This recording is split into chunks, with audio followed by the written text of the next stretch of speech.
Hello everyone, I hope you all are doing great. So I welcome you all back to another lecture. So this is going to be a one shot of towards green energy.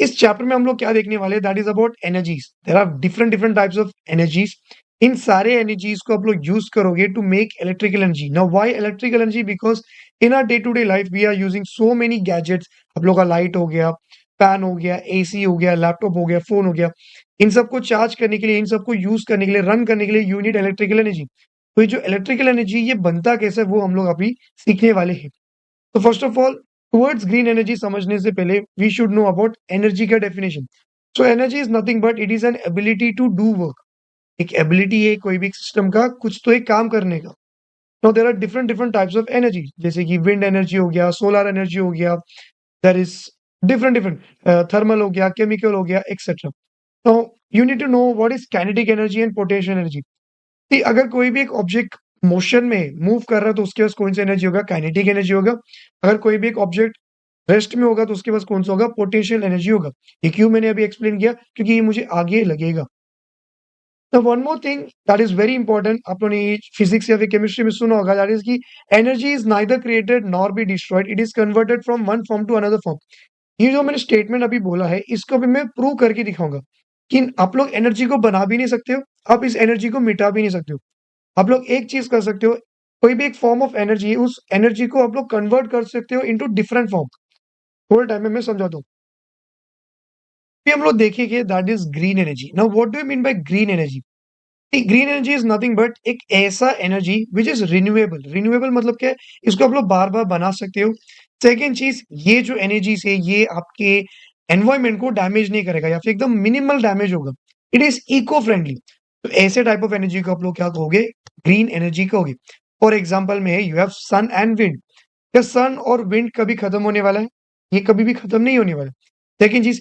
इनको use करके आप लोग electrical energy बनाने वाले हो आगे मैं सिखाऊंगा तो इनको यूज करके जब आप लोग बनाओगे इससे कोई पोल्यूशन नहीं होने वाला है कुछ हार्मफुल गैस रिलीज नहीं होगा कुछ किसी चीज को आप लोग जलाने नहीं वाले हो तो it is eco friendly too तो अभी इस ग्रीन एनर्जी के कुछ एडवांटेजेस एंड डिसएडवांटेज भी हम लोग देख लेते हैं इसके एडवांटेज क्या क्या है इसमें आप लोग कुछ चीज को जलाने नहीं वाले हो तो there is no release of any toxic chemicals या फिर harmful gases into your atmosphere second चीज इसको आप लोग बार बार यूज कर सकते हो ये कभी भी खत्म नहीं होने वाले थर्ड चीज अगर आप लोग इनको यूज करोगे तो आप लोग petrol and diesel and other fossil fuels के ऊपर का जो डिपेंडेंसी है वो कम होगा तो आपको पैसा यूज करके पेट्रोल डीजल सब खरीदना नहीं पड़ेगा you can simply use this type of energy to make electrical energy या फिर if you want you can use this to run your car या फिर bike second thing that is इनके डिसएडवांटेजेस इनके डिसएडवांटेज क्या क्या है कि फर्स्ट ऑफ ऑल कि इनका कॉस्ट थोड़ा हाई होता है अगर आपको एक पावर प्लांट सेटअप करना है सोलर सेल को यूज करके आप लोग एक सेटअप करना चाहते हो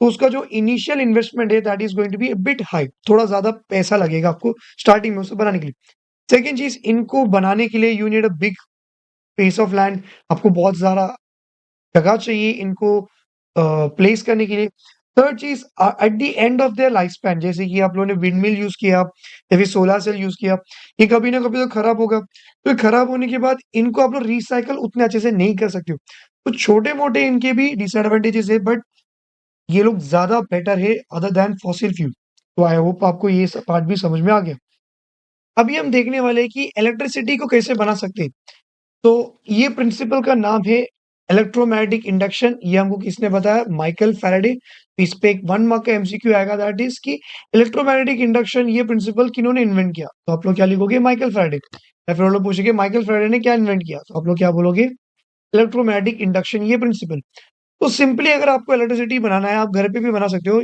you just need two things first one is you need a magnet and second one that is a conductor आपको एक मैग्नेट की जरूरी होगी और सेकेंड वन आपको क्या चाहिए that is nothing but a conductor way conductor क्या है एक ऐसा सब्सटेंस एक ऐसा चीज जिसके थ्रू इलेक्ट्रिकल एनर्जी या फिर इलेक्ट्रिकल करंट पास हो सकता है जैसे कि तुम लोग का वायर वायर के अंदर से इलेक्ट्रिसिटी पास होता है क्या यस तो वायर के अंदर का जो भी मटेरियल है इट इज अ कंडक्टर तो हम लोगों ने क्या क्या लिया यहाँ पे एक मैग्नेट है और एक कंडक्टर है नाउ इलेक्ट्रोमैग्नेटिक इंडक्शन प्रिंसिपल होता क्या है कि इसमें बेसिकली आपको कोई तो एक चीज या तो मैग्नेट या तो कॉइल इन दोनों में से किसी एक चीज को स्टेशनरी रखना है और दूसरा चीज मोशन में होना चाहिए मीन्स व्हाट यहाँ पे क्या दिखा है यहाँ पे मेरा कॉइल स्टेशनरी एक जगह पे फिक्स्ड है यहाँ पे ये जो मैग्नेट है ये कंटिन्यूसली रोटेट होगा तो इसमें होता क्या है कि जैसे मेरा मैग्नेट रोटेट होगा, अभी मैग्नेट के अराउंड क्या है, मैग्नेटिक फील्ड है। देखो ये magnetic field, magnetic line of force, ये इस पे अप्लाई होगा, इस कॉइल पे।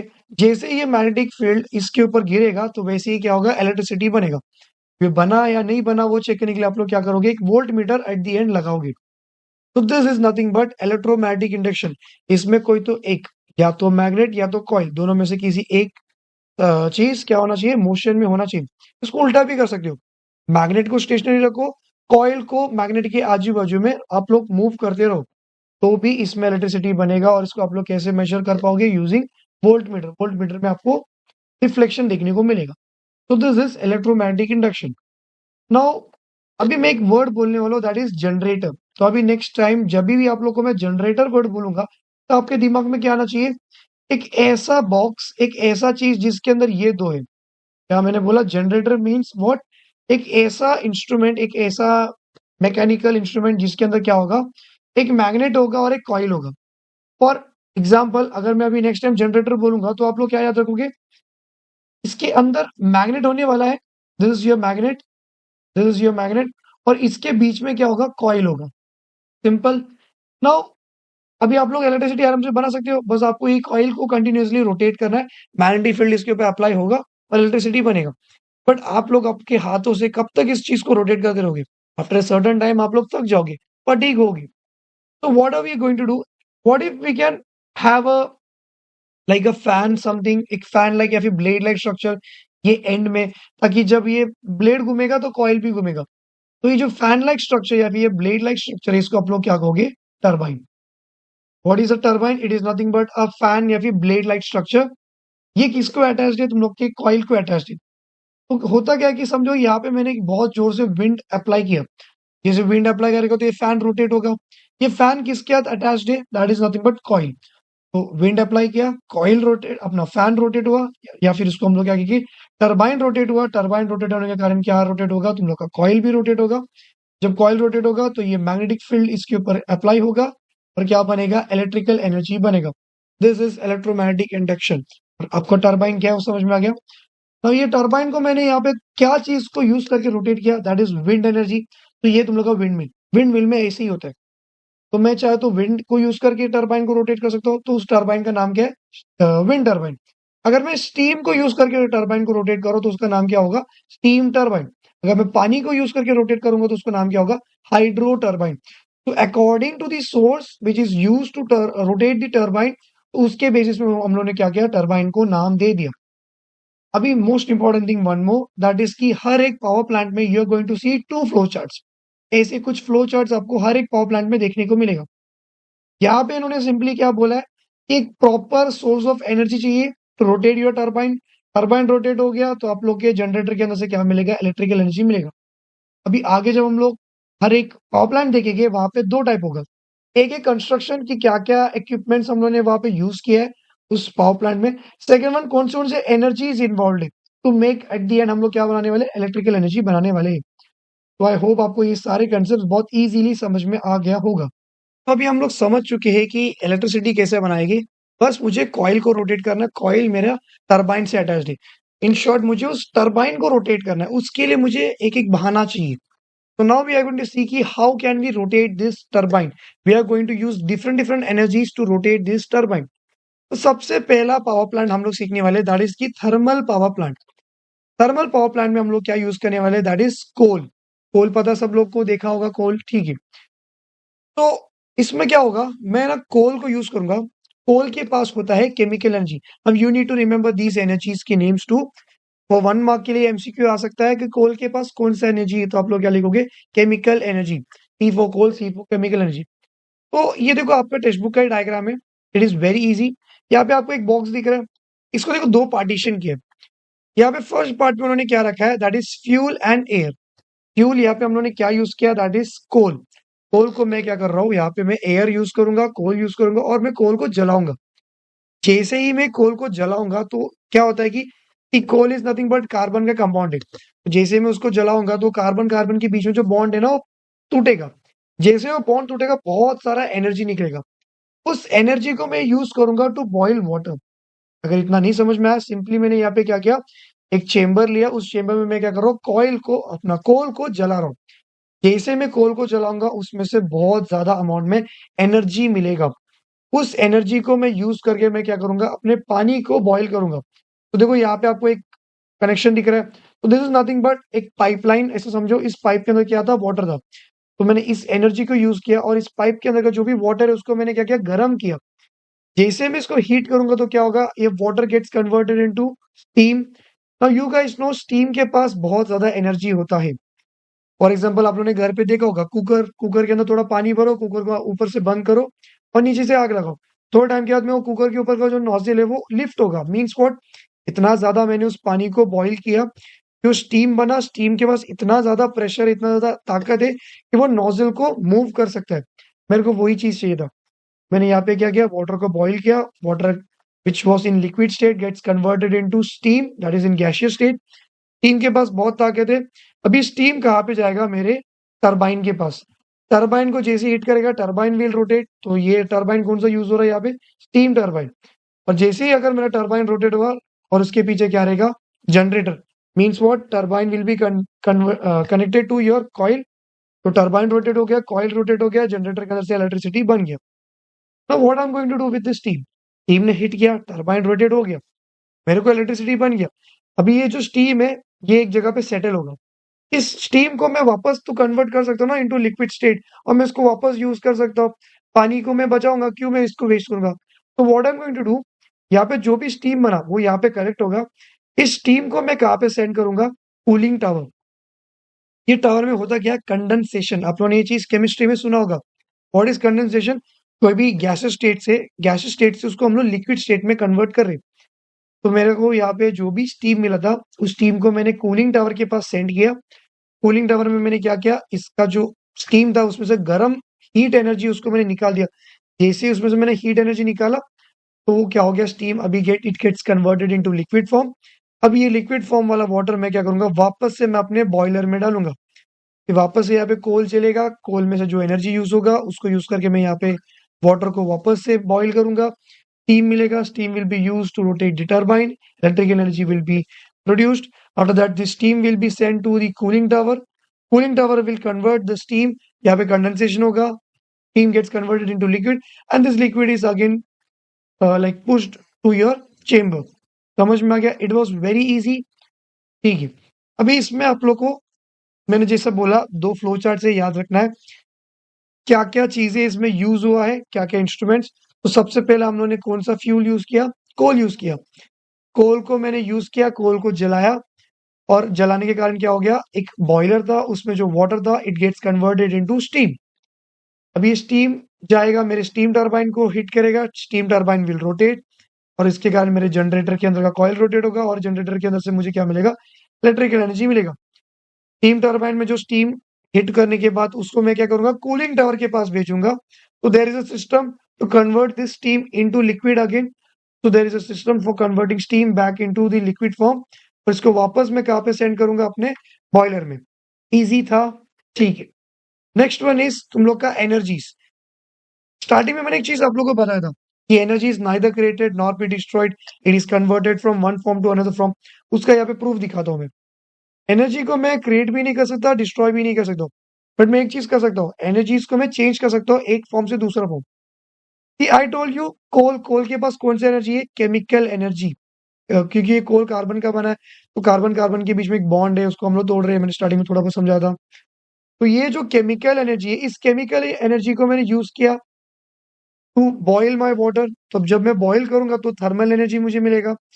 अब ये थर्मल एनर्जी को यूज किया मैंने, मेरे पानी को बॉयल किया। जैसे पानी बॉयल होगा तो water liquid gets converted into steam. Steam अभी मूव हो रहा है, स्टीम एक जगह से दूसरी जगह जा रहा है। और मैंने स्टार्टिंग में बोला कि कोई भी चीज अगर मूव हो रहा है तो उसके पास कौन सा एनर्जी होगा, काइनेटिक एनर्जी। देखो, thermal energy gets converted into kinetic energy. जैसे ही काइनेटिक एनर्जी जाके टरबाइन को रोटेट करेगा, तो टरबाइन रोटेट हो रहा है तो टरबाइन के पास भी कौन सा एनर्जी आ गया, काइनेटिक एनर्जी। और एट दी एंड हम लोग कौन सा एनर्जी बना रहे, इलेक्ट्रिकल एनर्जी। तो देखो यहाँ पे प्रूव हुआ कि नहीं हुआ, energy is converted from one form to another form. Chemical को मैंने थर्मल में कन्वर्ट किया, थर्मल को मैंने काइनेटिक में कन्वर्ट किया, काइनेटिक को मैंने इलेक्ट्रिकल में कन्वर्ट किया। तो आई होप आपको थर्मल पावर प्लांट पूरा समझ में आ गया, उसके mechanism.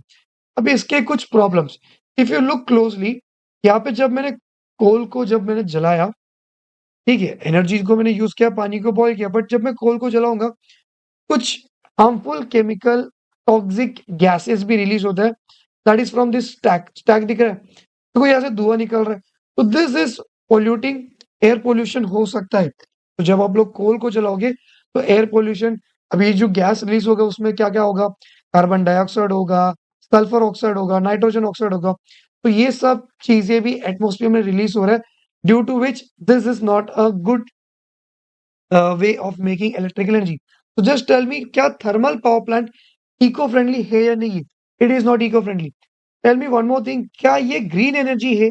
No, it is not green energy. क्यों ये ग्रीन एनर्जी नहीं है? क्योंकि देखो ये एटमोस्फेयर को खराब भी कर रहा है, एज वेल एज यहाँ पे बोला गया है कि जो कोल है इट इज वेरी लिमिटेड, ये बहुत ज्यादा क्वांटिटी में हम लोग के पास नहीं है, कुछ 100-200 साल और हम लोग कोल को यूज करके इलेक्ट्रिसिटी बना सकते हैं, आफ्टर दैट कोल खत्म हो जाएगा।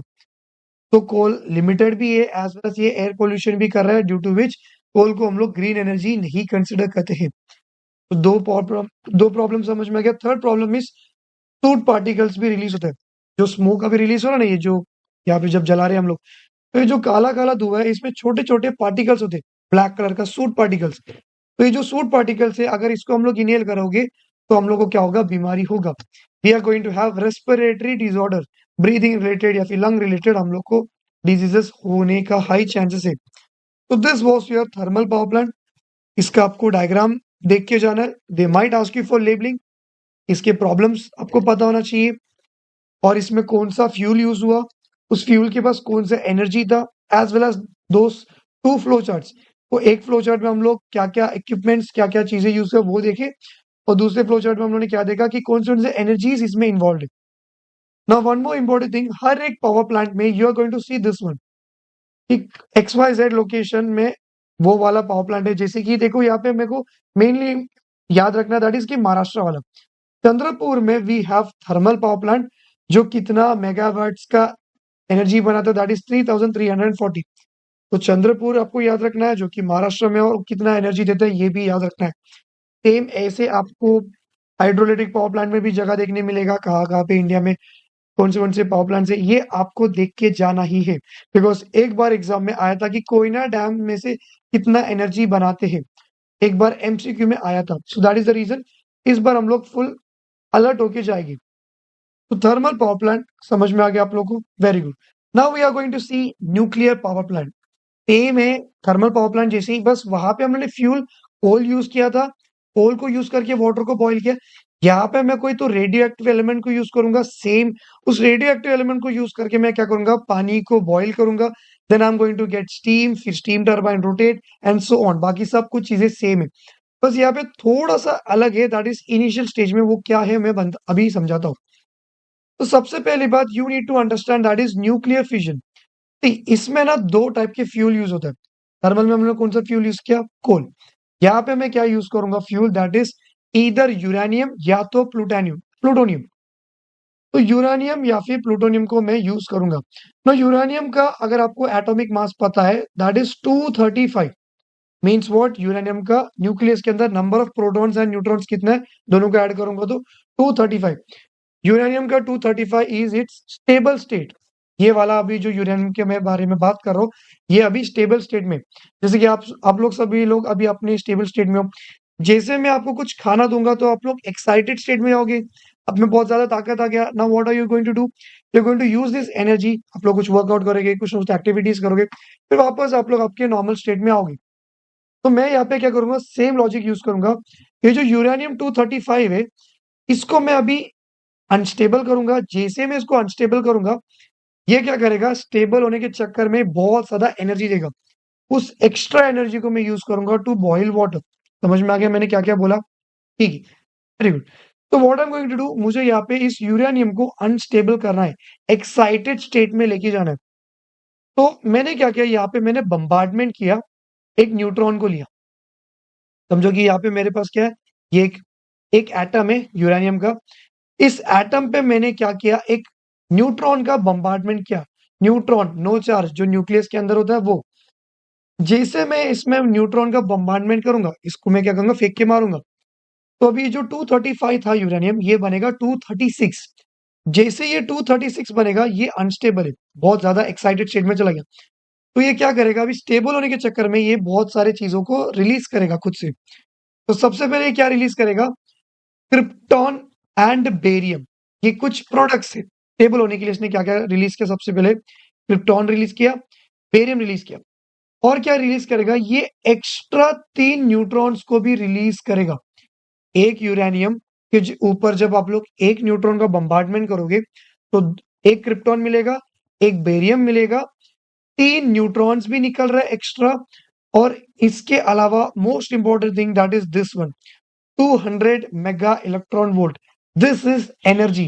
इस एनर्जी को मैं यूज करूंगा टू बॉइल वाटर, और इस प्रोसेस को मैं क्या कहूंगा, nuclear fission. What is nuclear fission? It is nothing but जिसमें आप लोग एक एटम को अनस्टेबल कर रहे हो बाय बम्बार्डिंग अ न्यूट्रॉन।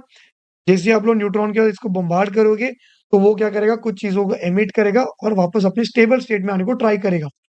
तो यहाँ पे क्या क्या चीजें निकला, 3 एक्स्ट्रा न्यूट्रॉन्स, एक क्रिप्टॉन, एक barium and 200 mega electron volt. इसमें से मेरा काम का क्या है, that is this 200 mega electron volt. इस एनर्जी को मैं यूज करूंगा to boil water. Now one more thing, ये रिएक्शन यहाँ पे रुकता नहीं। यूरेनियम को जब मैंने अनस्टेबल किया था, तो देखो इसने एक्स्ट्रा 3 न्यूट्रॉन को निकाला। यहाँ पे मैंने सिंगल एटम के बारे में बात किया, लेकिन there will be many atoms, there will be many atoms of uranium. तो देखो यहाँ पे ये जो 3 न्यूट्रॉन्स है, इसमें से ये एक न्यूट्रॉन अलग से एक यूरेनियम के ऊपर बम्बार्ड करेगा, ये वाला न्यूट्रॉन अलग यूरेनियम के ऊपर बम्बार्डमेंट करेगा, ये वाला न्यूट्रॉन भी एक अलग सा एक यूरेनियम के ऊपर बम्बार्डमेंट करेगा। तो ये तीनों न्यूट्रॉन्स 3 अलग अलग यूरेनियम को अटैक करेगा, फिर ये अनस्टेबल हो जाएगा। फिर ये स्टेबल होने के चक्कर में सेम ये भी क्रिप्टॉन देगा, ये भी बेरियम देगा, ये भी 200 मेगा इलेक्ट्रॉन वोल्ट देगा। Same over here, same over here. Now यहाँ पे भी अब मेरे को 3 न्यूट्रॉन्स मिलेगा, यहाँ पे भी मुझे 3 मिलेगा, यहाँ पे भी 3 मिलेगा। तो what you can see over here that is की विथ टाइम एक एक स्टेप जैसे सब बढ़ेगा, न्यूट्रॉन्स यहाँ पे बढ़ रहा है। स्टार्टिंग में तो सिर्फ 3 न्यूट्रॉन निकला था, 3 न्यूट्रॉन ने 3 यूरेनियम को बम्बार्ड किया, तो अभी यहाँ पे भी 3, यहाँ पे भी 3, यहाँ पे भी 3, टोटल 9 न्यूट्रॉन्स निकल रहे हैं। अब ये देखो, ये जो 9 न्यूट्रॉन्स है, ये आगे 9 यूरेनियम को हिट करेगा, तो 9 के 9 यूरेनियम से 3 3 3 करके निकलेगा। मीन्स व्हाट, कि ये अभी जो रिएक्शन है कंटिन्यूसली होते जाएगा। दिस इज नथिंग बट तुम लोग का चेन रिएक्शन। अगर न्यूक्लियर रिएक्शन कंटिन्यूसली होते रहेगा, तो उसको आप लोग क्या कहोगे, chain reaction. Now this chain reaction needs to be controlled. क्यों कंट्रोल्ड? अगर मैं कंट्रोल नहीं किया, अगर हर बार हर एक स्टेप में न्यूट्रॉन्स एक्सेस में रिलीज होते रहेगा, तो ये एट द एंड क्या होगा, ये ब्लास्ट होगा। तो इसके लिए मुझे क्या करना पड़ेगा, ये जो न्यूक्लियर फ्यूजन है, इस रिएक्शन को मुझे अंडर कंट्रोल ही परफॉर्म करना है। ये बम्बार्डमेंट या फिर ये जो रिएक्शन, इसको मुझे एक्सेस में होने नहीं देना है। Now you just tell me, यहाँ पे विलन कौन है, इस रिएक्शन को एग्रेसिव बना कौन रहा है? That is nothing but excess amount of neutron. तो what if I can control this excess amount of neutron? जैसे में ये एक्स्ट्रा जो न्यूट्रॉन्स निकल रहा है, इसको अगर मैं कंट्रोल कर लिया, तो मेरा चेन रिएक्शन कंट्रोल होगा, तो ये ब्लास्ट नहीं होगा। तो जितना मुझे एनर्जी चाहिए वो कंटिन्यूसली मुझे मिलते रहेगा। तो for that reason what I am going to use, that is controlling pots. यहाँ पे जो आपको दिख रहा है, इसके अंदर होगा तुम लोग का न्यूक्लियर फिशन बम्बार्डमेंट। यहाँ पे होगा 200 मेगा इलेक्ट्रॉन वोल्ट मिलेगा, और यहाँ पे मैंने क्या रखा बीच में 3 कंट्रोलिंग पॉट्स। कंट्रोलिंग पॉट का काम क्या है, इस चेन रिएक्शन को कंट्रोल करना। What is controlling pot going to do, it is going to absorb excess amount of neutrons, क्योंकि मुझे एक्सेस अमाउंट ऑफ न्यूट्रॉन्स को नहीं रखना है, मैं कंट्रोल्ड अमाउंट में न्यूट्रॉन्स को ही रिलीज होने दूंगा। कंट्रोलिंग पॉट का फंक्शन समझ में आ गया? It is going to control the nuclear fission by absorbing extra amount of neutrons which is emitted. तो यहाँ पे ये सारे रिएक्शन हो रहा है। अब यहाँ पे से हम लोग को क्या मिला था, 200 मेगा इलेक्ट्रॉन वोल्ट। उस एनर्जी को मैं यूज करूंगा, देखो यहाँ पे एक आपको पाइपलाइन दिख रहा है, उस एनर्जी को मैं यूज करूंगा इस पाइपलाइन का पानी को गर्म करने के लिए। अभी ये वाला पाइपलाइन देखो कंटिन्यूस है, ये वापस इस बॉयलर में आएगा। तो जैसे मैं इस 200 मेगा इलेक्ट्रॉन वोल्ट एनर्जी को यूज किया, मैंने क्या किया, इस वाटर को बॉयल किया। अभी ये वाटर क्या करेगा, ये वाले बॉयलर के पास जाएगा, इसका जो हीट एनर्जी है वो क्या करेगा, इस बॉयलर के पानी को देगा। Now this water is going to get converted into steam. Steam के पास कौन सा एनर्जी होगा, काइनेटिक एनर्जी, क्योंकि स्टीम मूव हो रहा है। Now this steam is going to be used to rotate your turbine. ये तो तुम लोग का टरबाइन, तो स्टीम ऐसा आएगा, टरबाइन को रोटेट करेगा। टरबाइन किसके साथ कनेक्टेड है? जनरेटर के अंदर कॉइल, तो जनरेटर के अंदर से मुझे क्या मिलेगा? इलेक्ट्रिक एनर्जी मिलेगा। Now this steam can be reused, तो मैं इसको क्या करूंगा? कूलिंग टावर के पास भेजूंगा जहां पे कंडेंसेशन होगा। स्टीम जो वेपर फॉर्म में था उसको वापस कन्वर्ट करूंगा इनटू लिक्विड। अभी इस लिक्विड को मैं वापस मोटर या फिर पंप के थ्रू क्या करूंगा? इस बॉयलर के अंदर डालूंगा एंड सो ऑन अगेन। यहाँ पे न्यूक्लियर रिएक्शन होगा, कंट्रोलिंग पॉड इस रिएक्शन को कंट्रोल करेगा, चेन रिएक्शन को। इस हीट एनर्जी को यूज करूंगा, ये वाला वाटर को मैं बॉईल करूंगा, इसका जो हीट एनर्जी है वो उसको यूज करके मैं इस बॉयलर का पानी को बॉईल करूंगा। I am going to get steam, steam is going to rotate my turbine, after that condensation, and then वापस मुझे लिक्विड फॉर्म में मिलेगा जिसको मैं वापस से अपने बॉयलर में प्लेस कर सकता हूँ। तो देखो ये और thermal power plant almost similar था, ऑलमोस्ट, बस फ्यूल्स अलग अलग है और रिएक्शंस थोड़े बहुत अलग अलग था। तो नाउ वी कैन सी इसमें क्या क्या हुआ है। तो सबसे पहले हम लोगों ने फ्यूल यूज किया यूरेनियम या फिर प्लूटोनियम। एक न्यूक्लियर रिएक्टर जहाँ पे न्यूक्लियर फ्यूजन होने वाला है। एक सिस्टम है जहाँ पे हम लोगों ने एक सिस्टम है जहाँ पे मैंने क्या किया? स्टीम जनरेट किया। स्टीम स्टीम टरबाइन को रोटेट करेगा। स्टीम टरबाइन किसके साथ कनेक्टेड है? जनरेटर के अंदर का coil. And I am going to get electrical energy. And steam turbine से जो भी स्टीम निकला उसको मैं कन्वर्ट करूंगा वापस इनटू वाटर, एंड इसको मैं अपने बॉयलर के अंदर वापस से डाल दूंगा। आई होप ये भी बहुत इजीली समझ में आ गया होगा। ना इसमें एनर्जीज क्या क्या यूज हुआ? न्यूक्लियर पावर प्लांट, यूरेनियम और प्लूटोनियम के पास क्या एनर्जी रहेगा? न्यूक्लियर एनर्जी रहेगा। तो nuclear energy it gets converted into thermal energy. पानी को गर्म करने के लिए थर्मल एनर्जी यूज किया। नाउ इस थर्मल एनर्जी को यूज किया, पानी को गर्म किया, मुझे स्टीम मिला। स्टीम अभी भाग रहा है। स्टीम अगर मोशन में है तो उसके पास कौन सी एनर्जी है? Kinetic energy. The kinetic energy of steam will be used to rotate turbine. Turbine motion में है तो टरबाइन के पास कौन सा एनर्जी है? Kinetic energy. एंड इस टरबाइन का रोटेशन वाला काइनेटिक एनर्जी को मैं यूज करूंगा to make electrical energy. Again energy is converted from one form to another form. अभी इसके प्रॉब्लम्स क्या क्या है? Very easy. न्यूक्लियर वेस्ट, अभी देखो ये रिएक्शन जब देख रहे थे इसमें बहुत सारे एक्स्ट्रा चीजें भी बन रहा था, क्रिप्टॉन बेरियम जैसे बहुत सारी चीजें। तो जो न्यूक्लियर जो वेस्ट है, ये जो रिएक्शन के एंड में जो भी मिल रहा है आपको वेस्ट है, उसको हम लोग न्यूक्लियर वेस्ट कहेंगे। अब this is again going to emit some sort of radiation. माना ये वेस्ट है, बट ये वेस्ट में से भी तो रेडिएशन निकल रहा है। तो ये जो वेस्ट है इसको मैनेज करना आज भी बहुत चैलेंजिंग है फॉर साइंटिस्ट।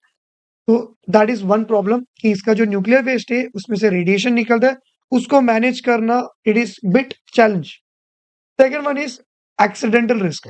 जैसे कि मैंने बोला कि ये जो न्यूक्लियर फिशन है इसमें चेन रिएक्शन होना चाहिए, बट कंट्रोल्ड चेन रिएक्शन होना चाहिए। एक्सेस में न्यूट्रॉन नहीं निकलना चाहिए। एक्सेस में न्यूट्रॉन निकला तो क्या होगा? ज्यादा से ज्यादा यूरेनियम को हिट करेगा और ज्यादा से ज्यादा और न्यूट्रॉन्स निकलेगा। तो if you don't control this, accident हो सकता है, वो न्यूक्लियर पावर प्लांट ब्लास्ट हो सकता है। For example Chernobyl which was under Soviet union, क्योंकि आज अभी आई गेस यूक्रेन के अंडर में आता है। वहां पे भी स्मॉल ऐसे ही मिशैप हो गया था, that reaction got out of control and वो क्या हो गया? ब्लास्ट हो गया। तो इस चेन रिएक्शन को कंट्रोल करना है, अगर नहीं किया तो बहुत बड़ा ब्लास्ट हो सकता है। So these are the two problems. एक ये इसका वेस्ट जिसमें से रेडिएशन निकल रहा है, दूसरा ये पावर प्लांट का जो, अगर आप लोग इस पावर प्लांट को प्रॉपर तरीके से मेंटेन नहीं किया केयरफुली तो बहुत बड़ा एक्सीडेंट हो सकता है। तो आई होप आपको thermal power plant and nuclear power plant बहुत इजीली समझ में आ गया होगा। Now next one is natural gas power plant. इसमें हम लोग क्या करेंगे? नेचुरल गैस को यूज करेंगे टू मेक इलेक्ट्रिकल एनर्जी। अभी आपके टेक्स्ट बुक में they have made this diagram of natural gas power plant. ये वाला डायग्राम एग्जाम में आएगा, या तो कंप्लीट डायग्राम आएगा या तो सिर्फ लेबलिंग के लिए आएगा। तो ये आपको ये करके ही जाना है। ये and windmill, this are the most easiest one and most frequently asked questions. तो इसमें होता क्या है कि natural gas, now it's sounds like natural gas मतलब क्या है कि ये इको फ्रेंडली होगा। It is eco friendly but not that much. ये रिन्यूएबल नहीं है, बहुत लिमिटेड है, धरती के नीचे से हम लोग को मिलता है, इसको बहुत ज्यादा हम लोग यूज नहीं कर सकते। तो ये भी ग्रीन एनर्जी नहीं है। तो अभी तक जितने भी हम लोग ने एग्जाम्पल देखा कोई भी ग्रीन एनर्जी नहीं था। कोल भी या फिर थर्मल पावर प्लांट भी ग्रीन एनर्जी नहीं है, आपका न्यूक्लियर भी नहीं है, नेचुरल गैस भी नहीं है। But this one is comparatively less polluting than तुम लोग का थर्मल या फिर कोल वाला। तो इसमें होता क्या है, ये डायग्राम में सिंपली एक्सप्लेन करता हूँ। यहाँ पे ना ये जो आपको दिख रहा है, यहाँ पे एक चेम्बर है। यहाँ पे मैं बहुत बड़े बड़े फैंस को यूज करूंगा कंप्रेस्ड एयर के लिए। तो होता क्या है, ये मैं यहाँ पे नीचे ड्रॉ करके दिखाता हूँ। इसके अंदर बहुत सारे फैन्स हो गए। ये फैन का काम क्या है कि एटमॉस्फेयर का जो भी एयर है उसको बहुत हाई प्रेशर से ना ये सेकंड वाले चेंबर में डालना है। ये सेकंड वाला चेंबर इज नथिंग बट तुम लोग का कंबर्शन चेंबर। कंबर्शन का मतलब क्या है? किसी चीज को जलाना। तो देखो यहाँ पे मैंने हाई प्रेशर एयर दे दिया कंबर्शन चेंबर के अंदर। फिर एक जगह से क्या आएगा? फ्यूल आएगा। यहाँ पे मैं फ्यूल क्या यूज कर रहा हूँ? यहाँ पे फ्यूल में क्या यूज कर रहा हूँ? दैट इज नथिंग बट तुम लोग का नेचुरल गैस। नेचुरल गैस के पास कौन सा एनर्जी है? Chemical energy. पूरे चैप्टर में सिर्फ दो ही ऐसा फ्यूल है जिसके पास केमिकल एनर्जी है। ठीक है, तुम लोग का कोल और दूसरा है तुम लोग का नेचुरल गैस। तो यहाँ पे मैंने फ्यूल क्या यूज किया? दैट इज तुम लोग का नेचुरल गैस। तो मैंने यहाँ से नेचुरल गैस भी ऐड किया, यहाँ से मैंने एयर भी ऐड किया। यू गाइस नो ना कि कोई भी चीज को अगर जलाना रहेगा you need oxygen, you need air और यू नीड फ्यूल। थर्ड चीज मैं क्या करूंगा? यहाँ पे स्मॉल स्पार्क दे दूंगा। जैसे मैं एक स्पार्क दूंगा, चिंगारी दूंगा, ये अपना जो नेचुरल गैस है वो जलेगा। जैसे ये गैस जलेगा तो इसमें से बहुत ह्यूज अमाउंट में हॉट गैस निकलेगा। इस गैस को मैं यूज करूंगा टू रोटेट व्हाट? टरबाइन। तो यहाँ पे मैं क्या किया? यहाँ पे मैंने अपने टरबाइन को रोटेट किया। टरबाइन लग नहीं रहा है लेकिन ये वो पंखा जैसा स्ट्रक्चर है। तो जैसे मैंने यहाँ पे कंबशन चेंबर में मैंने अपने नेचुरल गैस को जलाया, उसमें से जो एनर्जी रिलीज हुआ उस एनर्जी को मैंने यूज किया to rotate turbine. Now turbine is connected to your generator और जनरेटर के अंदर से क्या मिलेगा? मुझे इलेक्ट्रिकल एनर्जी मिलेगा। और यहाँ पे एक छोटा सा एक नोजल रहेगा जहाँ पे क्या होगा? जैसे ही ये जो हीट हॉट गैस है वो टरबाइन को रोटेट किया, उसके बाद में मैं इसको क्या करूंगा? एक साइड से इसको मैं निकाल दूंगा। सेम यही प्रिंसिपल आपके बाइक या फिर कार में भी होता है। आप कार या फिर बाइक के अंदर फ्यूल डालोगे, अपना जो इंजन है उसके अंदर पिस्टन होता है, पिस्टन मूव होता है। तो पिस्टन के ऊपर क्या होगा? एक जगह से ऑक्सीजन आएगा, एक जगह से फ्यूल आएगा। आप वहां पे जलाओगे, जैसे जलेगा पिस्टन मूव होगा, पिस्टन मूव हुआ तो आपका व्हील मूव होगा। आफ्टर दैट पिस्टन जैसे ही ऊपर आएगा तो जो भी स्मोक है वो साइलेंसर के थ्रू निकलेगा। तो वही सेम चीज यहाँ पे भी हो रहा है। ये काइंड ऑफ तुम लोग का साइलेंसर जैसे ही जो बाकी बचा कुचा जो धुआं है वो यहाँ से मैं निकाल दूंगा। इमिशन ऑफ हॉट गैस वो यहाँ पे देखने मिलेगा। तो this was your natural gas power plant. ना इसका एडवांटेज क्या है कि देखो ये भी लिमिटेड है, नॉट ग्रीन एनर्जी में नहीं आता, बट कंपैरेटिवली ये बेटर है थर्मल से। क्योंकि जो थर्मल पावर प्लांट है उसमें जो पोल्यूशन हो रहा है उसमें देखो सल्फर निकलता है, और जो आपका नेचुरल गैस है इसमें सल्फर नहीं होता है। तो आप लोग जब नेचुरल गैस को जलाओगे तो सल्फर पोल्यूशन नहीं होगा। So that is the reason ये थोड़ा सा बेटर है। तो ये आपको एक चीज याद रखना है। अभी इसमें क्या क्या उन्होंने यूज किया? Same again flow chart. सबसे पहले एक ऐसा सिस्टम जहां पे मैं क्या कर रहा हूँ? बड़े बड़े फैंस को यूज करके कंप्रेसर और प्रेशराइज्ड एयर, इस चेंबर के अंदर मैंने प्रेशराइज्ड एयर को यूज इंट्रोड्यूस किया। सेकेंड वन इज एक जगह जहां से मैं नेचुरल गैस को भी मैं अपने चेंबर में डालूंगा। इसमें मैं क्या करूंगा? इस फ्यूल और एयर को यूज करके मैं अपने फ्यूल को जला रहा हूँ। मैंने टरबाइन रोटेट हो रहा है, उस गैस को यूज करके टरबाइन को रोटेट किया तो गैस टरबाइन। देन जनरेटर के अंदर से इलेक्ट्रिकल एनर्जी बनेगा। सिंपल। इसमें क्या क्या एनर्जीज इन्वॉल्व था? Natural gas contain chemical energy. Chemical energy gets converted into kinetic energy क्योंकि मैंने जलाया तो गैस बना, गैस मूव हो रहा है तो गैस के पास कौन सा एनर्जी है? Kinetic energy. Now this kinetic energy in the gas will be used to rotate your turbine, तो टरबाइन के पास भी काइनेटिक एनर्जी आ गया। लास्ट में इलेक्ट्रिकल एनर्जी। इजी था। अब एक छोटा सा चीज यहाँ पे दिया है, दैट इज की जिस स्पीड से हम लोग आज कोल को यूज कर रहे हैं उस स्पीड को अगर हम लोग मेंटेन करेंगे तो आगे और 200 साल हम लोग कोल को यूज कर सकते हैं। आफ्टर दैट कोल खत्म हो जाएगा। और जिस तेजी से आज हम लोग नेचुरल गैस को यूज कर रहे हैं तो उसी स्पीड में हम लोग कंटिन्यूसली यूज करोगे तो आगे और 200 से 300 साल हम लोग के पास नेचुरल गैस रहेगा। उसके बाद नेचुरल गैस भी खत्म होगा। तो ये हम लोग को ध्यान में रखना है कि ये लोग को हम लोग बहुत ज्यादा यूज कर नहीं सकते। तो और एक डिसएडवांटेज क्या समझ में आया कि जो नेचुरल गैस पावर प्लांट है as well as thermal power plant है, इनको यूज करके फॉरएवर के इलेक्ट्रिसिटी या फिर इलेक्ट्रिकल एनर्जी बनाएंगे, ये ऐसा नहीं चलेगा। ये सब लिमिटेड टाइम के लिए ही अच्छा है। तो आई होप आपको नेचुरल गैस पावर प्लांट भी समझ में आ गया।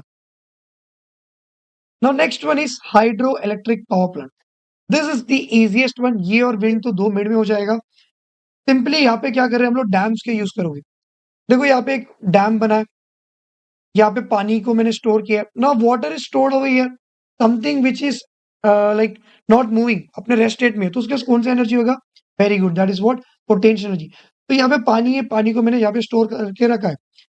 यहाँ पे देखो इस डैम के नीचे से एक बड़ा सा एक पेन स्ट्रोक दिख रहा है, एक कैनाल लाइक स्ट्रक्चर। देखो पेन स्ट्रोक कहते हैं इसको। At the end we have turbine. कुछ चीजें समझ में आ रहा है? मतलब क्या है कि अगर मैं यहाँ पे कोई तो एक गेट है, इस गेट का नाम क्या है? Sluice gate. जैसे मैं इस गेट को लिफ्ट करूंगा, यहाँ पे जो वाटर है it will start to move through this pen stroke. Water is going to rotate my turbine. जैसे टर्बाइन रोटेट होगा, जनरेटर के अंदर का कॉइल रोटेट होगा और मुझे क्या मिलेगा? इलेक्ट्रिकल एनर्जी मिलेगा। इजी था, इसमें कुछ डिफिकल्टी लगा नहीं लगना चाहिए। तो this was the basic principle या फिर basic mechanism of hydro electric power plant in which we are going to use water reservoir. Sluice gate को मैं लिफ्ट किया, the water will start to move. Just tell me, अगर water जब stored था एक like rest में था, तो उसके पास कौन सा एनर्जी था? पोटेंशियल एनर्जी था। जैसे स्लुइस गेट लिफ्ट करूंगा तो पानी फ्लो होने लगेगा। Water when it starts to move, उसके पास कौन सा एनर्जी रहेगा? काइनेटिक एनर्जी रहेगा। इस टरबाइन का नाम क्या रहेगा? हाइड्रो टरबाइन, सिंपल, या फिर वाटर टरबाइन। इजी था। तो वही चीज यहाँ पे फ्लो चार्ट में दिया है कि वाटर रिजर्वायर है, पानी के पास पोटेंशियल एनर्जी था, फिर water turbine, that is that fan, generator, electric energy. क्या क्या एनर्जी यूज हुआ? फ्लोट वाटर के पास पोटेंशियल एनर्जी, फ्लोइंग वाटर के पास काइनेटिक एनर्जी, रोटेटिंग टरबाइन के पास भी kinetic energy, at the end electrical energy. तो hydro electric power plant be turn. अब इसके कुछ एडवांटेजेस और डिसएडवांटेजेस। नाउ फर्स्ट एडवांटेज, क्या मैंने यहाँ पे कुछ चीज को जलाया? नो। बाकी सब जगह पे हम लोग कुछ तो जला रहे थे। नेचुरल गैस पावर प्लांट में भी हम लोगों ने जलाया, थर्मल में भी हम लोगों ने जलाया, कुछ तो स्मोक रिलीज हुआ, सोट पार्टिकल रिलीज हुआ, बहुत कुछ चीजें हुआ। यहाँ पे हम लोगों ने किसी चीज का कंबशन किया, जलाया? नो। तो देर इज नो पोल्यूशन, कोई भी एयर पोल्यूशन या फिर स्मोक इसमें रिलीज नहीं हो रहा। That is an advantage. Second one, जब चाहे मैं तब इलेक्ट्रिसिटी बना सकता हूँ। मुझे अगर आज रिक्वायरमेंट है तो मैं क्या करूंगा? स्लुइस गेट को लिफ्ट करूंगा, पानी को यूज करके मैं क्या करूंगा? इलेक्ट्रिसिटी बनाऊंगा। नहीं चाहिए तो मैं स्लुइस गेट को नीचे कर दूंगा। तो मेरे ऊपर है, मुझे अगर जितना इलेक्ट्रिसिटी चाहिए उसके हिसाब से मैं बना सकता हूँ। थर्ड वन, जैसे जैसे मेरा पानी खत्म होगा वाटर रिजर्वायर से, वैसे वैसे बारिश भी होगा तो पानी गेट्स रीप्लेनिश्ड। तो पानी कभी भी खत्म नहीं होने वाला है। तो what do you mean by that? ये कौन सा टाइप है? ये ग्रीन एनर्जी में आएगा? Yes, this is an example of green energy. इसमें कोई पोल्यूशन नहीं है, कुछ जला नहीं रहा हो, जला भी नहीं रहे हो, और ये आप लोग कंटिन्यूसली इसको बार बार यूज भी कर सकते हो। जैसे जैसे खत्म हो रहा है वैसे वैसे आपको मिलते रहेगा। अब इसका प्रॉब्लम क्या है कि देखो, you have build a dam over here, तो इसके पीछे का जो लैंड है वो पानी में जाएगा कि नहीं जाएगा? तो यहाँ के जो लोग रहेंगे, उनका जो घर रहेगा या फिर जो फर्टाइल लैंड है, ये सब पानी में सबमर्ज हो सकता है। तो ऐसे छोटे मोटे इसके प्रॉब्लम्स है, दैट्स इट। बड़े प्रॉब्लम्स कुछ भी नहीं है। Overall this is a very great plan. इसको यूज करके आप लोग हमेशा इलेक्ट्रिसिटी बना सकते हो, तो इसके ऊपर हम लोग डिपेंड रह सकते हैं for future. Next topic is again very easy, that is wind mill. इसमें होता क्या है? देखो यहाँ पे तुम लोग का टरबाइन दिख रहा है। तो first of all you need what? इसका कंस्ट्रक्शन एक बार देख लो। आपके को सबसे पहले एक टरबाइन चाहिए, फैन चाहिए, बीच में मैंने गियर बॉक्स लगाया। What is gear box? 2 minute में समझाता हूँ। लास्ट में क्या है? जनरेटर। टरबाइन रोटेट हो गया तो जनरेटर के अंदर कॉइल रोटेट, इलेक्ट्रिसिटी बन गया, सिंपल। अब इसका मैकेनिज्म क्या है कि आपको एक चीज चाहिए, दैट इज की हाई वेलोसिटी में विंड। बहुत तेज रफ्तार से जैसे विंड आएगा, विंड यूज करूंगा मैं अपना ये ब्लेड्स को रोटेट करने के लिए। ब्लेड रोटेट हो गया तो कॉइल रोटेट होगा, और कॉइल के रोटेशन के कारण मुझे क्या मिलेगा? इलेक्ट्रिकल एनर्जी मिलेगा। या फिर जो गियर बॉक्स है इसका काम क्या है? अगर आप लोगों ने गियर बॉक्स देखा होगा तो यू माइट नो कि gear box is nothing but उसके अंदर बहुत सारे गियर्स होते हैं, मैकेनिकल गियर्स। तो होता है क्या कि समझो कि आप चाहे तो यूट्यूब में इसकी वीडियोस देख सकते हो, सिंपली गियर बॉक्स लिखना। तो उसमें क्या होता है कि ना बहुत सारे बीच में ना गियर्स होते हैं।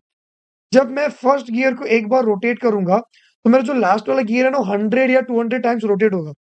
तो यहाँ पे बेसिकली गियर बॉक्स का काम करता है। अगर देखो विंड एकदम कम वेलोसिटी वाला विंड आ रहा है, समझो मेरा ये जो पंखा है ये एक ही बार रोटेट हो रहा है। एक बार रोटेट होने से मेरा कॉइल भी तो एक ही बार रोटेट हो रहा है, मुझे बहुत कम इलेक्ट्रिसिटी मिल रहा है। तो मैंने क्या किया? बीच में गियर बॉक्स को इंट्रोड्यूस किया। गियर बॉक्स क्या करेगा? यहाँ पे एक रोटेशन जो मुझे मिला है, उस रोटेशन को ये हंड्रेड्स ऑफ टाइम्स रोटेट करेगा। तो विंड अगर कम वेलोसिटी का रहेगा तो भी मेरे को ज्यादा से ज्यादा मैक्सिमम रोटेशन मिलेगा, तो मैं मैक्सिमम इलेक्ट्रिकल एनर्जी बना सकता हूँ। सो दैट इज गियर बॉक्स। इसका वीडियो आप लोग यूट्यूब में एक बार देख लेना, इसका मैकेनिज्म क्या होता है। तो विंड मिल का कंस्ट्रक्शन समझ में आ गया, इजी था। इसमें आपको क्या क्या चाहिए? हाई वेलोसिटी वाला विंड चाहिए, विंड टरबाइन चाहिए जिसके पास बड़े बड़े फिन्स हो गए, ब्लेड्स हो गए, जनरेटर है, लास्ट में इलेक्ट्रिकल एनर्जी बनेगा। क्या क्या एनर्जी यूज हो गया? अगर विंड मूव हो रहा है तो उसके पास क्या रहेगा? काइनेटिक एनर्जी रहेगा। टरबाइन रोटेट हो रहा है, मूव हो रहा है, means kinetic energy in turbine, and last में you will get electrical energy. Now इसके एडवांटेजेस एंड डिसएडवांटेज। ये इसमें भी आप लोगों ने कोई चीज को जलाया? नहीं जलाया। कोई स्मोक रिलीज हो रहा है, पोल्यूशन हो रहा है? नहीं हो रहा है। क्या आप विंड बार-बार बना सकते हो? यस, बार-बार बना सकते हो। तो ये एक इको फ्रेंडली है, ग्रीन एनर्जी में ये भी आ सकता है। जैसे ऐसा मतलब खत्म तो नहीं होगा विंड, बट ये रिप्लेनिश हम लोग बोल सकते हैं। इसको आप लोग रिपीटेडली यूज़ कर सकते हो और फ्यूचर भी आप लोग इसके ऊपर डिपेंड हो सकते हो। इसका डिसएडवांटेज क्या रहेगा कि इसका लोकेशन, क्या आप लोग इसको कहीं पे भी नहीं लगा सकते हो, इसके लिए स्पेसिफिक लोकेशंस है। या तो सी शोर या फिर ओशंस के बीचों-बीच लगाओ क्योंकि वहाँ पे अच्छा खासा विंड मिलेगा। एंड सेकंड वन, कभी भी आप लोग सिटीज़ में नहीं लगा सकते क्योंकि सिटीज़ के बीच में बिल्डिंग्स होगा, तो विंड बहुत ज़्यादा ऑब्स्ट्रक्ट होके मिलेगा। उसके छोटे-मोटे ही लिमिटेशंस है, दैट इज़ की लोकेशन, दैट्स इट। बाकी इसमें कोई ऐसा बड़ा डिसएडवांटेजेस कुछ भी नहीं है, ज़्यादा करके इसमें एडवांटेजेस ही है। तो आई होप आपको ये भी बहुत ईज़िली समझ में आ गया होगा। नाउ इस चैप्टर का last topic, that is we are going to make electrical energy using solar energy. Sun का जो एनर्जी उसको यूज़ करके मैं इलेक्ट्रिकल एनर्जी बनाऊँगा।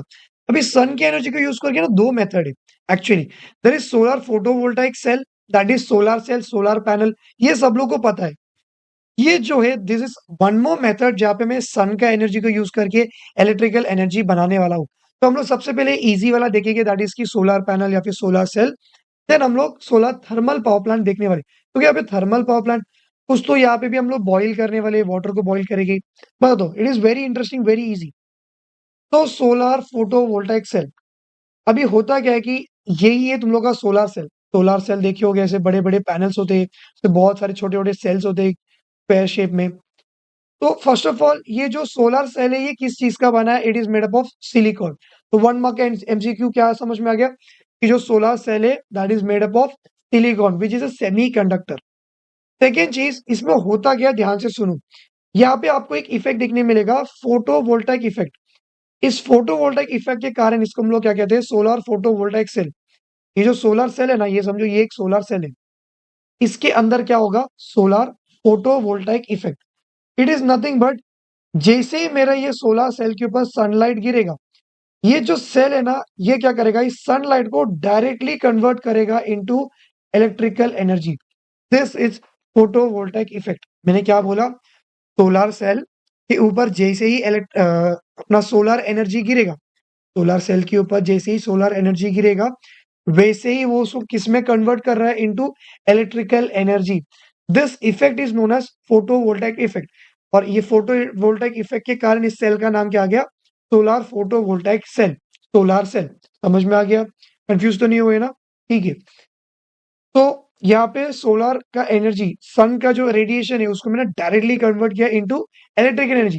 No, electrical current are of two types, AC and DC. तो यहाँ पे क्या बनने वाला? डीसी।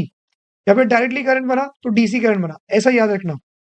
सोलर एनर्जी से डायरेक्टली मैंने करंट बनाया, कौन सा करंट बनाया? डायरेक्ट करंट, डीसी करंट बना। इजी था, वेरी गुड। नाउ ये एक छोटा सा न्यूमेरिकल आपको पता होना चाहिए जो शायद से वो लोग बोर्ड्स में पूछ सकते हैं। इट इज वेरी इजी, कुछ भी डिफिकल्ट नहीं। स्टैंडर्ड कुछ वैल्यूज है, वो आपको बस याद रखना है। समझो ये है एक सोलर सेल। सोलर सेल समझ में आया? सोलर फोटोवोल्टाइक सेल, ठीक है। ये सेल का साइज या फिर एरिया या फिर इसका डायमीटर, जो भी आपको बोलना है बोलो, dimension not diameter, that is 1 centimetre square. ये है स्टैंडर्ड एक सेल का साइज।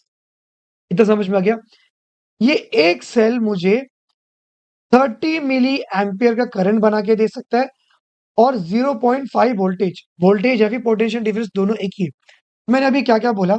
एक सोलर सेल जिसका डायमेंशन क्या है? 1 सेंटीमीटर स्क्वायर। ये एक सेल का पोटेंशियल डिफरेंस क्या है? 0.5 वोल्ट। और ये कितना अमाउंट ऑफ इलेक्ट्रिक करंट ये एक सेल बना के दे सकता है? 30 मिली एम्पियर। इजी था। व्हाट इफ मैंने क्या किया, ये जो 1 सेंटीमीटर स्क्वायर का साइज, मैंने इसका साइज बड़ा किया। अभी ये 1 सेंटीमीटर स्क्वायर था, मैंने क्या किया? 100 सेंटीमीटर स्क्वायर वाला सेल को यूज किया। 100 सेंटीमीटर स्क्वायर। तो जैसे मैंने क्या किया, सेल का साइज इंक्रीज किया, तो मेरा जो करंट है ना वो भी उतने टाइम्स ही इंक्रीज होगा। तो अगर 1 सेंटीमीटर स्क्वायर का सेल मुझे 30 एम्पियर देगा, तो 100 वाला कितना देगा? सिंपली 100 से मल्टीप्लाई करो तो मुझे कितना मिलेगा? 3000 मिली एम्पियर। अभी 3000 milliampere is nothing but 3 ampere. ये तो आपको बेसिक कन्वर्शन पता ही होगा ना कि 1000 मीटर इज 1 किलोमीटर।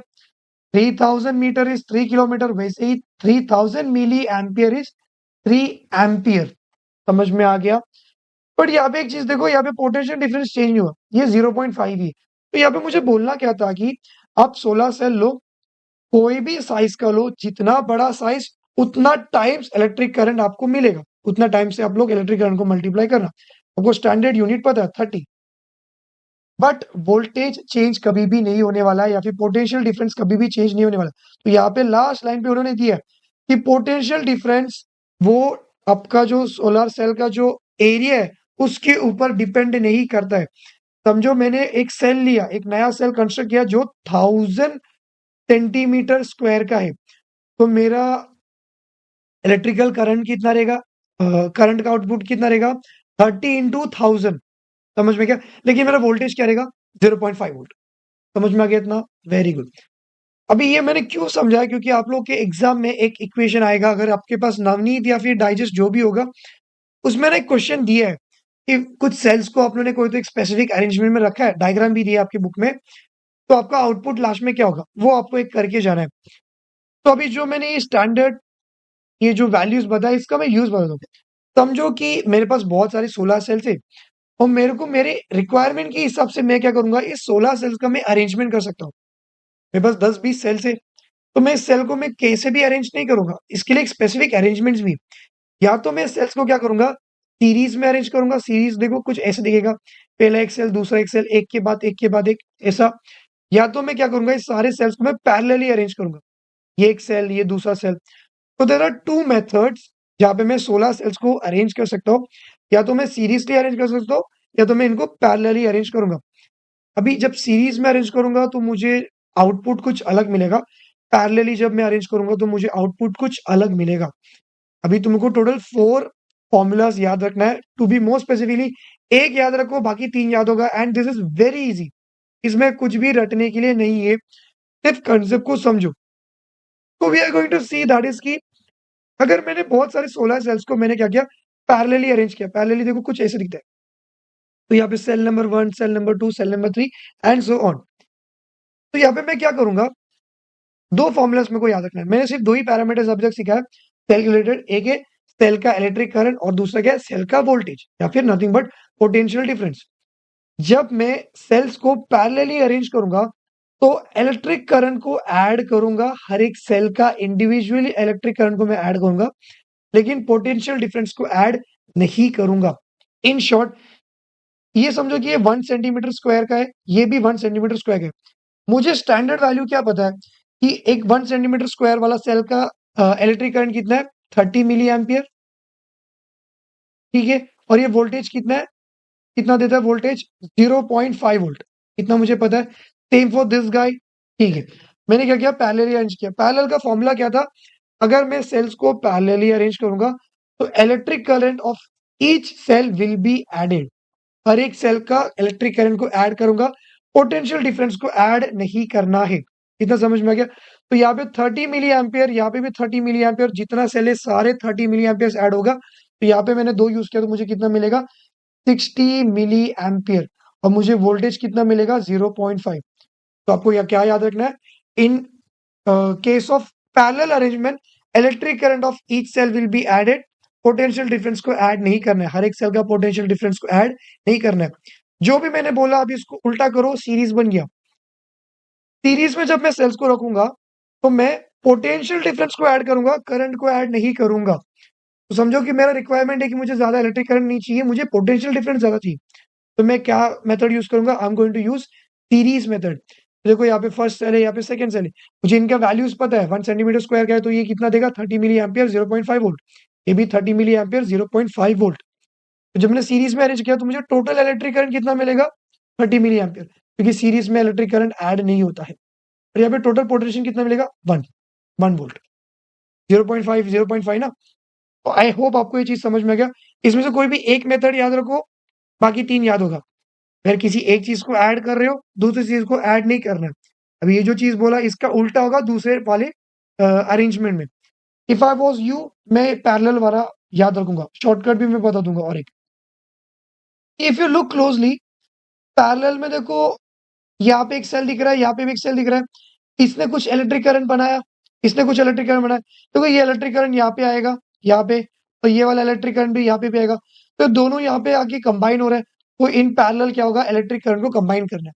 अगर मैं इलेक्ट्रिक करंट को ऐड कर रहा हूँ तो वोल्टेज को मैं ऐड नहीं करूंगा, ये था पैरेलल। जो मैंने पैरेलल में बोला उसका ऑपोजिट इज इन सीरीज। इसमें सीरीज में क्या कहूंगा, पोटेंशियल डिफरेंस या फिर वोल्टेज को मैं ऐड करूंगा हर एक सेल का, लेकिन मैं इलेक्ट्रिक करंट को ऐड नहीं करूंगा। तो यहाँ पे एक चीज बोला गया है कि अगर एक सोलर सेल, सबसे बेस्ट क्वालिटी का सोलर सेल ले लो, अगर मैं उस पे 100 वैट्स ऑफ सोलर एनर्जी दूंगा, समझो कि सोलर एनर्जी का 100% अगर मैंने एक सेल के ऊपर दे दिया, सोलर सेल के ऊपर, तो कितना भी अच्छा क्वालिटी का होने दो, वो सिर्फ और सिर्फ उस 100 में से 15% ही कन्वर्ट कर सकता है। तो सिर्फ 15 वैट ऑफ इलेक्ट्रिकल करंट ही आपको मिलेगा अगर आप लोग 100 वैट का सोलर एनर्जी दोगे, तो भी 15% इज दी कैपेसिटी बेस्ट से बेस्ट सोलर सेल का। Now last topic that is going to be solar thermal power plant. अगर आपको थर्मल पावर प्लांट समझ में आ गया होगा और न्यूक्लियर पावर प्लांट समझ में आ गया होगा, this is going to be very easy for you. इसमें क्या कर रहा हूं मैं, ध्यान से देखो। कैन यू सी, यहाँ पे बहुत सारे पाइपलाइन दिख रहा है आपको, यहाँ पे एक बड़ा सा पाइप दिख रहा है, यहाँ पे एक बड़ा सा पाइप दिख रहा है, यहाँ पे थोड़ा ब्लू ब्लू दिख रहा है, मीन्स वॉट कि इसके अंदर का जो पानी रहेगा वो कोल्ड रहेगा। यहाँ पे लाल लाल दिखा है, मतलब क्या कि ये पानी कन्वर्ट हो गया, गर्म हो गया। इतना समझ में आ गया लॉजिकल। इसके बाजू में देखो ना, ऐसा कुछ तो यू शेप में आपको चीज दिख रहा है। ये स्ट्रक्चर को मैंने साइड से देखा, यहाँ पे देखो ये है। तो देखो ये है वो पाइप्स जिसमें से वाटर पास हो रहा है। और यहाँ पे मैंने क्या यूज किया, यहाँ पे मैंने यूज किया रिफ्लेक्टर। अब अभी इसमें हो क्या रहा है, वेरी इजी। आप लोगों ने कभी दैट मैग्नीफाइंग ग्लास को यूज किए और एक पेपर को यूज करो, सनलाइट के नीचे रखो, तो मैग्नीफाइंग ग्लास क्या करेगा, सारे सनलाइट को वो कहीं एक जगह पे कॉन्सेंट्रेट करेगा पेपर पे, और उस पेपर को जला देगा। तो वही सेम लॉजिक मैं यहाँ पे यूज करूंगा। ये जो रिफ्लेक्टर दिख रहा है आपको, ये रिफ्लेक्टर क्या करने वाला है, सनलाइट का जो भी सनलाइट है, उस हीट या फिर सनलाइट की जो रेडिएशन, उसको वो क्या करेगा, रिफ्लेक्ट करेगा टूवर्ड्स दिस पाइप। मैंने कॉन्सेंट्रेट किया सनलाइट को, मैंने क्या किया, एक जगह पे कॉन्सेंट्रेट किया टुवर्ड्स दैट पाइप। तो इस पाइप के थ्रू से क्या जा रहा था, पानी जा रहा था, which was in liquid state. अभी due to this reflector, due to this sunlight, इतना ज्यादा कॉन्सेंट्रेटेड हीट यहाँ पे मिला कि ये water gets converted into steam. आगे का पूरा स्टोरी आपको पता है। अगर स्टीम में कन्वर्ट होगा तो किधर जाएगा, स्टीम टरबाइन के पास जाएगा, steam turbine will rotate, steam turbine is connected to your coil of generator, और जनरेटर के अंदर से आपको इलेक्ट्रिसिटी मिलेगा। इस स्टीम को फेंकना नहीं, ये बहुत काम का है, इसको आप लोग कूलिंग टावर में बेच सकते हो, जहाँ पे कंडेंसेशन होगा, स्टीम को कन्वर्ट करोगे इनटू लिक्विड फॉर्म, फिर इसको वापस आप लोग मोटर के थ्रू पंप करोगे इसी रिफ्लेक्टर्स के through. This was it. I hope आपको ये भी बहुत इजीली समझ में आ गया होगा। जो मेन क्या था, रिफ्लेक्टर, रिफ्लेक्टर का काम क्या था, कॉन्सेंट्रेशन ऑफ कलेक्टिंग सनलाइट। ये क्या कर रहा है, पूरे के पूरे सनलाइट को एक जगह पे कॉन्सेंट्रेट करेगा, फिर ये आपका जो पाइप है वो उसको एब्जॉर्ब करेगा, और उसके अंदर water gets converted into steam, फिर स्टीम टरबाइन रोटेट होगा, फिर electrical energy will be generated. I hope आपको ये भी बहुत इजीली समझ में आ गया होगा। तो विद दिस आपका ये चैप्टर कंप्लीट हो चुका है। थर्मल पावर प्लांट में हम लोगों ने क्या यूज किया था, दैट इज कोल यूज किया था। कोल के पास कौन सा एनर्जी होता है, chemical energy. Second power plant हम लोगों ने कौन सा देखा था, that was nuclear power plant. इसमें हम लोगों ने कौन सा फ्यूल यूज किया था, यूरेनियम या फिर प्लूटोनियम। कौन सा एनर्जी, न्यूक्लियर एनर्जी। उसके बाद हम लोगों ने नेचुरल गैस पावर प्लांट देखा, जिसमें हम लोग नेचुरल गैस को यूज करोगे।